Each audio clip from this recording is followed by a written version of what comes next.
the month of Rajab, and already a few days have passed of the month of Rajab.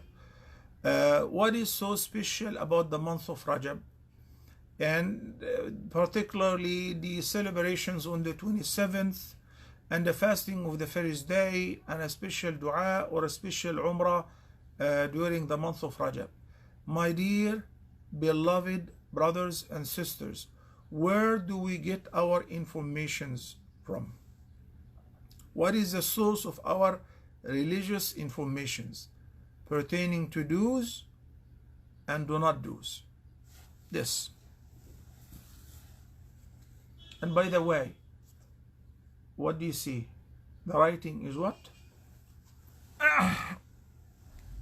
The writing is backward. So I'm taking this opportunity to take a sip of water. Bismillah.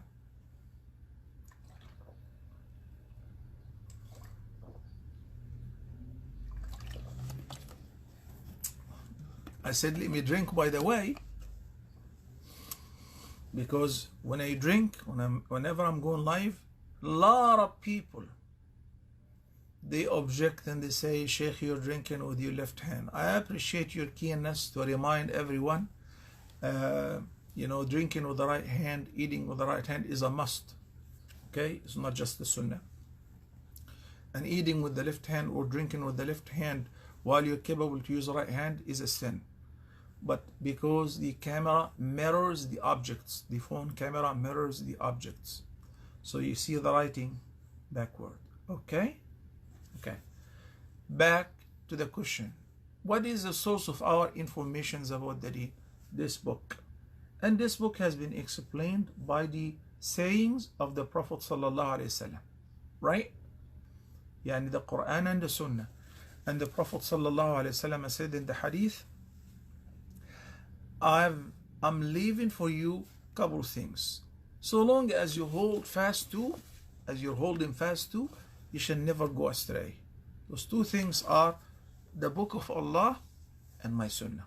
The sunnah of the Prophet ﷺ is complementary to the Quran because it is explanatory of the Quran. Without the sunnah, you cannot understand the Quran. Without the sunnah, you cannot pray. Without the sunnah, you don't know how much to pay your zakah and whom to pay it to and the measurement and the rate and all of that, or when. So the sunnah is not just essential, it is inseparable from the Quran, and it is a wahy as well, a revelation from Allah subhanahu wa ta'ala.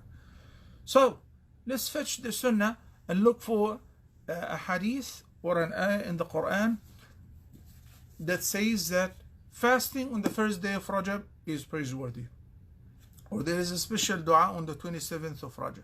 Zero, none, nada, la, nahi. There is not. So why do we make a big deal out of that? Well, because when it comes to the deen, people say, هكذا وجدنا آباءنا يفعلون. We follow the footsteps of our forefathers.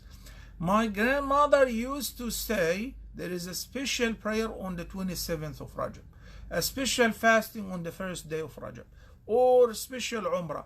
In reality, the month of Rajab is one of those sacred months, shahrun haram, and which means, doing good deeds during those 4 sacred months, the reward will be, greater than doing the good deeds in any other month. And also committing sins is more warned against and more punishable in the sacred months than any other month. And the sacred months are Dhul Qa'dah, Dhul Hijjah, and Muharram. These are 3 consecutive months. The last 2 months of the Islamic calendar, the 11th and the 12th, then the first month in the new Islamic calendar, which is the new year, Muharram. Then Rajab by itself. The month of Rajab is by itself. So those 4 sacred months, we're not supposed to commit sins. We're not supposed to initiate a fight or war. Allah subhanahu wa ta'ala said, فَلَا تَظْلِمُوا فِيهِنَّ أَنفُسَكُمْ. We're supposed to increase doing good deeds. Like alhamdulillah, fasting on Mondays and Thursdays, or fasting on the 13th of Rajab, 14th and 15th is praiseworthy, and it is better than fasting for innocence on regular months.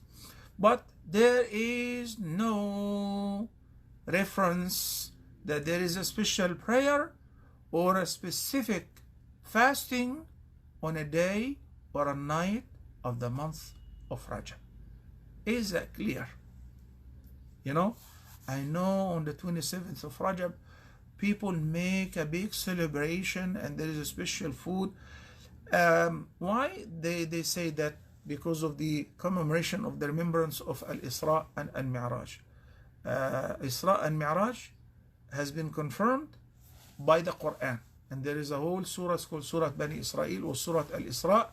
سبحان الذي أسرى بعبده ليلا من المسجد الحرام إلى المسجد الأقصى الذي باركنا حوله لنريه من آياتنا. It has been confirmed. And the Mi'raj, ascending to heaven, was mentioned in Surah An-Najm as well. But the date is not confirmed. Okay? There are many different narrations. Likewise, with regards to the birth of Rasulullah sallallahu alaihi wasallam, different opinions with regards to the date. It was known on Monday, but the 9th, the 12th, the 10th of Rabiul Awal, there is a difference of opinion. So may Allah bless you in this blessed month of Rajab. It is Shahrun Haram. I encourage you to do much of recitation of Quran, much of fasting on Mondays and Thursdays, much of giving in charity, and much of praying, voluntary prayers or night prayer. Yet this is all voluntary. There is no specific prayer, nor specific supplication, nor specific fasting on this blessed month more than others. Okay?